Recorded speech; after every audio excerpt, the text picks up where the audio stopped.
Hey, what's up, Transformdom? This is Ben here, and today we're going to take a look at the packaging of ramen noodles, beef flavored ramen noodles. No, just kidding. Okay, just kidding. You know what it is. You know what it is. So let's open up the packaging. Okay, so let's open this puppy up. This basically is a used toy, the Optimus Prime Silver Legs. This son of a fucking bitch.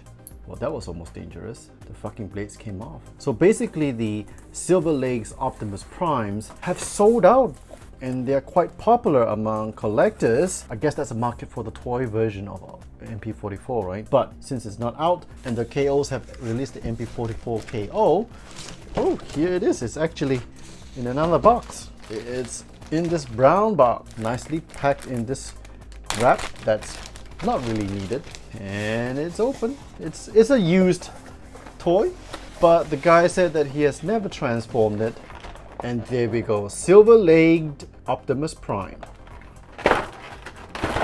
There you go, the toy itself.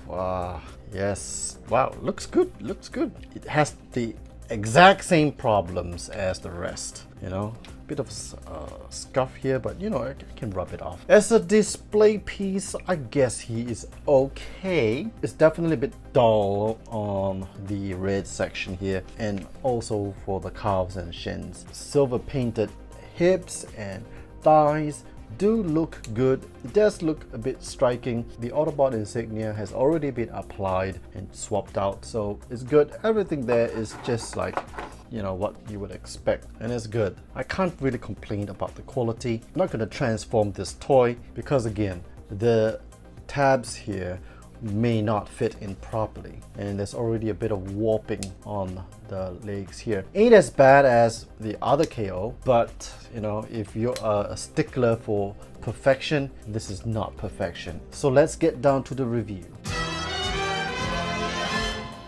Okay, so here's the Silver Leg Optimus Prime in the bot mode. Oh, let's go through his accessories. Of course, you got the 3 heads that comes with the back adapter, exactly like how this is supposed to be for this KO. And because it's so difficult to swap out the heads, I don't think I am going to try to swap out the heads. But because this is a used toy, maybe the previous owner has already swapped it out, and it might be easier to... Wow, no, it's not easy. That's not really clip in properly, so not easy. So I'm gonna leave it out there. I'm not gonna be the one who will break the toy. And here we have the unpainted Starscream shoulders, which fits in very nicely, right? You can see that, unlike the flat back MP-44 KO. We also have this backpack, which has a bit of painted gray parts over here, and it's painted inside. We've got a couple of blast effects that has a light up function. You can see, there you go, very nice. And it's a bit weird to try to fit the blast effects into the jetpack because there is a trigger mechanism back here, which makes the fitting a bit wobbly, so it is a bit wobbly, and the jetpack will fit at the back quite nicely too. Of course, we've got this iconic ion blaster, looks very nice and like the original. The blast effect will fit on a little loosely but nicely, and oh boy, it's quite difficult to fit on the ion blaster without it coming loose so easily. Why is it coming loose so easily? Press, grip, shake. Yeah, it does not hold the ion blaster very well. Finally, we have the Energon axe, and thankfully the middle section here does rotate a little bit better than the other KO that I just recently reviewed, and the fit is excellent. Taking a closer look at the toy, you can see that the red bits are unpainted, and there's a little bit of a gap issue here on the chest, which I don't know why. Perhaps the fella did not install the matrix of leadership very nicely, or it wouldn't fit in very nicely. So that could be an issue. It's a little wobbly. These chrome bits are definitely painted in the flat silver. There is a translucent arm details over here. This is a very nice nylon-like plastic that's unpainted here on the hips.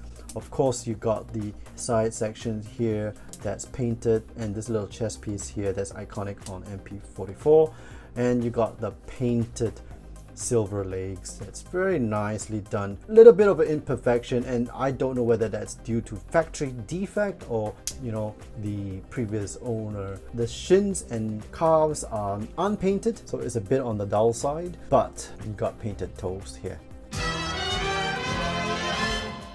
So let's check out the articulation on this particular toy. It's a bit used toy, so I don't expect it to be as good. However, I'm also not gonna make a comp with the original because you can watch it in my previous video that was just released a couple of weeks ago. But let's get started. Looking up looks good. Same kind of tolerances that I would come to expect. Looks down very nicely. Top bits here may be a little unfinished, especially when it's unpainted. Shoulders. Okay, nice elbow ratchets. Twist arm is a bit on the looser side, and the butterfly joints will open up nicely, you know, on the friction. The waist is locked like the original, but you can kind of force the ab crunch a little bit and the swivel will be there. There's a bit of an ab tilt like the original, so that is cool. One thing to note is that the waist section does feel a little on the looser side. The looseness is just like the flatback MP-44 KO, so it doesn't really hold its pose that great. Legs, hips goes up like the original MP-44, and this bit will come loose. That's kind of weird. Knee, wow, nice ratchet, and a friction joint at the end, so that is great. And I had to kick down the hip skirts just a little bit. There's a swivel like the original, and you got your ankle tilt, toe pivot up, toe pivot down, so it's quite good. Strong ratchets in most places. So that's my very quick review of the silver-legged MP-44 KO. What do I think about this toy? I think it has potential for a toy-accurate look, especially if you add some decos all around the toy. So a toy hex change or upgrade is definitely needed for this silver-legged edition. The quality itself isn't that much different from the flatback MP-44 KO that I recently reviewed, so that is good that the KO manufacturer is producing consistent output. That said, the toy itself does look dull like the other KO that I reviewed and the second edition KO that I purchased a while ago. So it is quite unfortunate because the silver really does pop, but is dulled very quickly by the red bits and the blue bits. So would I recommend this toy if you already got an MP-44 KO?